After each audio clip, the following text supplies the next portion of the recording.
ಅನ್ನದಾತ ಸುಖೀಭವ ಕಾರ್ಯಕ್ರಮದ ಸಮಸ್ತ ವೀಕ್ಷಕರಿಗೂ ಈ ವಾರದ ರೆಟ್ರೋ ಟು ಮೆಟ್ರೋ ಕಾರ್ಯಕ್ರಮಕ್ಕೆ ಸ್ವಾಗತ ಸುಸ್ವಾಗತ. ಇದು ಜರ್ನಿ ಆಫ್ ಕನ್ನಡ ಸಿನಿಮಾ.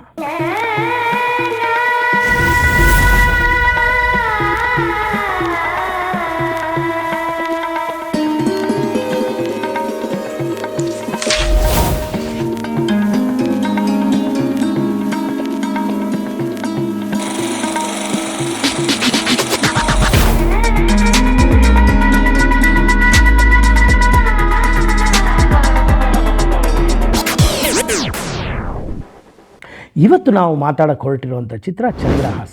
ಈ ಚಿತ್ರ 1947ನೇ ಇಸ್ವಿಯಲ್ಲಿ ತೆರೆ ಕಾಣುತ್ತೆ. ಈ ಚಿತ್ರದ ನಿರ್ದೇಶನದ ಜವಾಬ್ದಾರಿಯನ್ನು ಶಾಂತೇಶ್ ಪಾಟೀಲ್ ಅವರು ಹೊತ್ಕೊಂಡಿದ್ದರು ಮತ್ತು ಈ ಚಿತ್ರದ ನಿರ್ಮಾಣದ ಜವಾಬ್ದಾರಿಯನ್ನು ಪಂಪಾ ಪಿಕ್ಚರ್ಸ್ ಎಂಬ ಲಾಂಛನದಡಿ ನಡೆಯುತ್ತೆ. ಮತ್ತು ಈ ಚಿತ್ರದ ಕಥೆಯನ್ನು ಲಕ್ಷ್ಮೀಶ ಅವರು ಬರೆದಂಥ ಜೈಮಿನಿ ಭಾರತ ಅಂದರೆ ಅಶ್ವಮೇಧ ಯಾಗದ ಬಗ್ಗೆ ಬರೆದಂಥ ಒಂದು ಹಾಡು ಮತ್ತು ಗ್ರಂಥ ಥರ ಅದು ಒಂದು ಕತೆ ಇರುತ್ತೆ. ಅಲ್ಲಿಂದ ಈ ಚಂದ್ರಹಾಸ ಕಥೆಯನ್ನು ತಗೊಳ್ತಾರೆ. ಈ ಚಿತ್ರದ ಮುಖ್ಯ ಭೂಮಿಕೆಯಲ್ಲಿ ಕಾಣಿಸ್ಕೊಳ್ಳೋರು ಹಂಡಿಗರವರು ಸಿದ್ದರಾಮಪ್ಪ, ಅಮೀರಾಬಾಯಿ ಕರ್ನಾಟಕಿ, ವಿಕಾಸ್ ಶಾ, ಶಾರದಾ ಅವರು, ಕುಮುದಾ ಅವರು, ಚಂದ್ರಶೇಖರ್ ಅವರು, ನಾಗೇಂದ್ರ ಅವರು, ಯಮುನಾ ಮೂರ್ತಿ, ಕುಂದಾಪುರ ಶಾರದಾ, CG ಮಡಗಿ, ಕೃಷ್ಣಾಬಾಯಿ, ಜಯಂತಿ, ಮಾಸ್ಟರ್ ಶಶಿ ಹಾಗೂ ಮಾಸ್ಟರ್ ರವಿ. ಈ ಚಿತ್ರದ ಕತೆ ಏನು ಅಂತಂದರೆ, ರಾಜ ಕುಟುಂಬದಲ್ಲಿ ಹುಟ್ಟಿದಂಥ ಒಬ್ಬ ರಾಜಕುಮಾರ ಅಂದರೆ ಬಾಲಕ, ಅವನ ಕತೆ. ಅವನು ರಾಜ ಕುಟುಂಬದಲ್ಲೇ ಹುಟ್ಟಿದ್ರೂ ಈ ದ್ವೇಷ ಮತ್ತು ವೈರತ್ವ ಇದರಿಂದ ಅವನು ಅನಾಥನಾಗ್ಬಿಡ್ತಾನೆ. ಅನಾಥನಾದ ಮೇಲೆ ಆ ಅನಾಥ ಹುಡುಗ ಇದನ್ನೆಲ್ಲ ಮೆಟ್ಟಿ ನಿಂತು ಅಂದರೆ ಧೈರ್ಯದಿಂದ ಮತ್ತು ದೇವರ ಕೃಪೆಯಿಂದ ಅವನ ಸ್ಥಾನಮಾನಗಳನ್ನ ಹಿಂದಿರುಗಿ ಹೆಂಗೆ ಪಡಿತಾನೆ ಅನ್ನೋದ್ರ ಬಗ್ಗೆನೇ ಇದ್ರ ಕತೆ. ಈ ಚಿತ್ರದ ಅರ್ಧದಷ್ಟು ಭಾಗ ಅಂದರೆ ಹೊರಾಂಗಣ ಚಿತ್ರೀಕರಣ ಏನಿದೆ ಅದು ಅಂಬಾಘಾಟು ಎಂಬ ಒಂದು ಅರಣ್ಯದಲ್ಲಿ, ಅಂದರೆ ಅದು ಕೊಲ್ಲಾಪುರದ ಒಂದು ಅರಣ್ಯ, ಅಲ್ಲಿ ನಡೀತದೆ.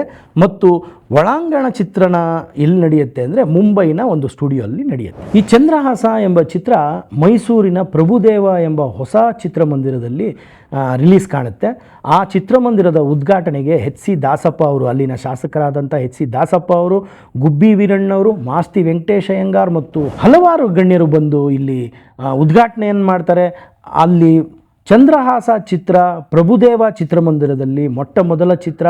ಇದು ಬಹು ದೊಡ್ಡ ಯಶಸ್ಸನ್ನು ಕಾಣುತ್ತೆ, ತುಂಬ ಹಣವನ್ನು ಗಳಿಸುತ್ತೆ ಅಂತ ಹೇಳಲಾಗುತ್ತೆ. ಕೆಲವರು ಈ ಚಿತ್ರನ 1946ನೇ ಇಸ್ವಿಯಲ್ಲಿ ತೆರೆ ಕಾಣ್ತು ಅಂತ ಹೇಳ್ತಾರೆ. ಆದರೆ 1947ರಲ್ಲಿ ಇದು ತೆರೆ ಕಂಡಿದ್ದು ಅದು ಸತ್ಯ. ಈ ಚಿತ್ರದ ಮೇನ್ ಹೈಲೈಟ್ಸ್ ಏನು ಅಂದರೆ ಧರ್ಮ ವರ್ಸಸ್ ಅಧರ್ಮ, ಸತ್ಯ ಮತ್ತು ಧೈರ್ಯದ ಗೆಲುವು, ವಿಧಿ ಮತ್ತು ಮಾನವನ ಪ್ರಯತ್ನ. ಈ ಚಿತ್ರದ ಮತ್ತೊಂದು ವಿಶೇಷತೆ ಏನು ಅಂದರೆ ಆಗಿನ ಕಾಲದಲ್ಲಿ ತುಂಬ ಭಾರತಾದ್ಯಂತ ಪ್ರಸಿದ್ಧಿ ಹೊಂದಂಥ ಅಮೀರಾಬಾಯಿ ಕರ್ನಾಟಕಿಯವರು ಈ ಚಿತ್ರದಲ್ಲಿ ಮುಖ್ಯ ಭೂಮಿಕೆಯಲ್ಲಿ ಇರ್ತಾರೆ. ಆದ್ದರಿಂದ ಈ ಚಿತ್ರ ಕರ್ನಾಟಕದ ಚಿತ್ರ ಅಲ್ಲದೆ ಇದು ಭಾರತಾದ್ಯಂತ ಮಾತಿಗೆ ಒಳಪಡುತ್ತೆ. ಶ್ರೀಕಂಠ ಶಾಸ್ತ್ರಿಗಳು ಬರೆದಂಥ ಬಾಬಾ ಬನಸಿರಿಯೆ ಎಂಬ ಹಾಡು ಅಮೀರಾಬಾಯಿ ಕರ್ನಾಟಕಿಯವರು ಹಾಡ್ತಾರೆ. ಅದು ಕರ್ನಾಟಕದಾದ್ಯಂತ ತುಂಬ ಪ್ರಸಿದ್ಧಿಯನ್ನು ಹೊಂದುತ್ತೆ. ಈ ಚಿತ್ರದ ಮತ್ತೊಂದು ವಿಶೇಷತೆ ಏನು ಅಂದರೆ ಸುಮಾರು 1.5 ಲಕ್ಷ ವೆಚ್ಚದಲ್ಲಿ ಈ ಚಿತ್ರದ 12 ಪ್ರಿಂಟ್ಗಳನ್ನ ರೆಡಿ ಮಾಡಲಾಗುತ್ತೆ. ಮತ್ತೊಂದು ವಿಶೇಷತೆ ಏನು ಅಂದರೆ ಉತ್ತರ ಕರ್ನಾಟಕ ಭಾಗದಲ್ಲಿ ಈ ಚಿತ್ರ ಚೆನ್ನಾಗಿ ಓಡಿ ಒಳ್ಳೆ ಹಣವನ್ನು ಗಳಿಸುತ್ತೆ ಅಂತ ಹೇಳಲಾಗುತ್ತೆ. 1948ನೇ ಇಸ್ವಿಯಲ್ಲಿ ಚೆನ್ನಾಗೇ ಓಡ್ತಾ ಇರುತ್ತೆ ಈ ಚಿತ್ರ. 1948 ತನಕ ಚೆನ್ನಾಗಿ ಓಡ್ತಾ ಇರುತ್ತೆ. ಆದರೆ ಆ ಸಮಯದಲ್ಲಿ ರಜಾಕರ ದಾಳಿಗೆ ಚಿತ್ರಮಂದಿರಗಳಿಂದ ಬರಬೇಕಾದ ಹಣ ನಿರ್ಮಾಪಕರ ಕೈ ಸೇರೋದಿಲ್ಲ. ಆದರೂ ಈ ಚಿತ್ರ one of the super hit, mega hit ಅಂತ ಹೇಳಲಾಗುತ್ತೆ ಮತ್ತು ಒಳ್ಳೆ ಹೆಸರು ಮಾಡಿದಂಥ, ಹಣ ಗಳಿಸಿದಂಥ ಚಿತ್ರ ಅಂತ ಹೇಳೋಕ್ಕಾಗತ್ತೆ. ಮತ್ತು ಇದು ಕನ್ನಡ ಚಿತ್ರರಂಗದ ಒಂದು ಮೈಲಿಗಲ್ಲು ಅಂತಲೂ ಹೇಳ್ಬೋದು. ಮತ್ತೊಂದು ವಿಶೇಷತೆ ಏನು ಅಂದರೆ 1965ನೇ ಇಸ್ವಿಯಲ್ಲಿ ಸೇಮ್ ಇದೇ ಚಂದ್ರಹಾಸ ಎಂಬ ಚಿತ್ರ ಬರುತ್ತೆ.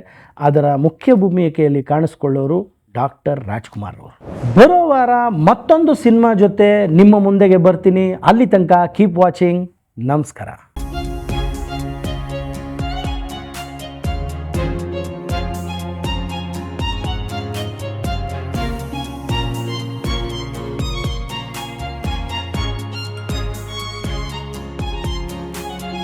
ಅನ್ನದಾತ ಕೇಳಿ